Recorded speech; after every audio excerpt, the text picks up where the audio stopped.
good morning, good evening, good afternoon from wherever you're watching. Really quickly here, today we're going to talk about 3 steps for being unstuck. There's 3 steps, but before I get into the 3-step, what I like to get into first is the underlying issues of being stuck or stagnant. It could be in a relationship, it could be in anything in your life that when you're stuck. I know that usually there's 3 things that happen. Number 1, we procrastinate, we postpone things.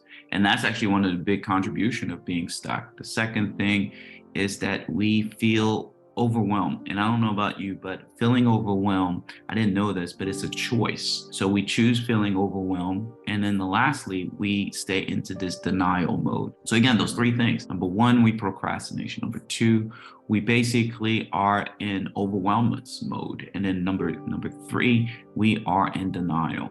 Okay, you may ask, okay, but why would I do all that? Why would I choose all that? Well, as you know, procrastination is delaying something that you feel is going to be overwhelming. That's interesting, isn't it? But here's the thing about procrastination. It's the buildup of a story of what's going to happen.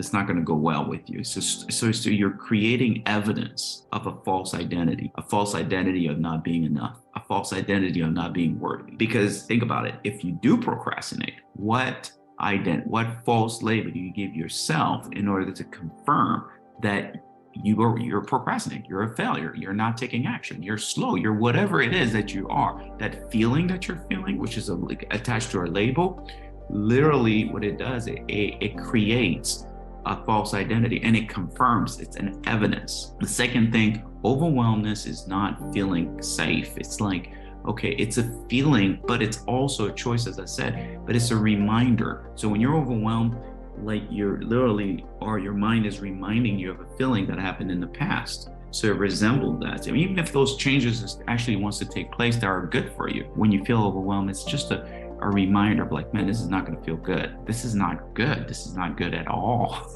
So I choose overwhelmness as a way to protect myself. So the lastly, denial is the consequences of the truth, the consequence of feeling that truth, feeling that reality. So again, another defense mechanism to check out a reality, to disconnect from reality. And again, the problem with all those 3 things is that it keeps us stagnant. Nothing grows in stagnation. We're stuck, but it's safe. See, being stuck is safe. So when people say, hey, just take action, right? That's the solution. Yeah, but when you're feeling safe, being stuck, it's really, really hard to take action, all right? It's really hard. So let me give you 3 things I believe that helped me and I helped a lot of people that I've worked with. The very first thing you want to do is just have grace and patience with yourself, but collect evidence of a better outcome.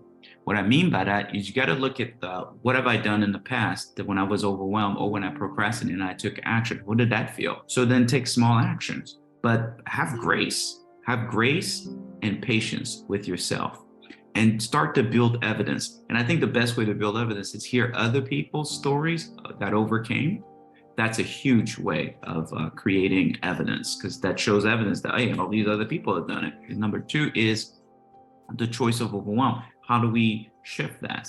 I think the choice of overwhelm is connected to the choice of being safe. So when you're safe, when you feel safe and you feel peace, guess what? That is a choice as well. So wait, how do I do that? Delegation. When you're overwhelmed, there's 2 things I believe that happens. There's a growth process and there's maybe a need for delegating. Maybe you need to delegate something. Maybe you need to delegate help. Maybe you need accountability. Maybe you need just the encouragement to keep going. And understand that, hey, this is normal. This is the part that this is the character growth. Lastly, number 3 is, how do I overcome denial? Well, denial is facing the truth. So once I face the truth, then I'm able to actually shift and connect and create. Shift, connect, and create with the truth. So when I face the truth, I create and I connect with that truth. I am better to accept the truth. I live in the truth. Now the truth becomes safety. And I think denial is accepted. It's because we don't want to believe in the truth. We believe in the false reality. So even in relationships, there's things that are happening that we rather not believe a reality. So, but when you face the truth, it doesn't feel good though. It really doesn't feel good, because here's the reason why truth doesn't actually feel good and why we go into our reality. Here's a real reason. Because we've invested so much time in this thing that we thought was the truth. We thought this relationship, we thought what we were doing was the right thing. So to admit that it wasn't, that's a lot. So we rather live in false reality, in a false truth, instead of facing the truth and moving forward. So you got to count the cost on that one. Maybe ask yourself, how much is me not connecting with the fact that I'm hurting or that things are happening in my life that I know that I see, or maybe I don't, maybe I see a little bit of it and I say, man, something's wrong with this situation and I'm not moving forward with it, but I'm in denial of the fact that it's hurting me. Maybe you may want to take a look at what you're paying for. What is it costing you? So anyways, those are the 3 things that I wanted to talk to you about. Well, thank you so much for watching my videos. Please do subscribe if you like the video, and please share it. And also click on the bell button there so you can be notified with any new videos that I come out with. Thank you.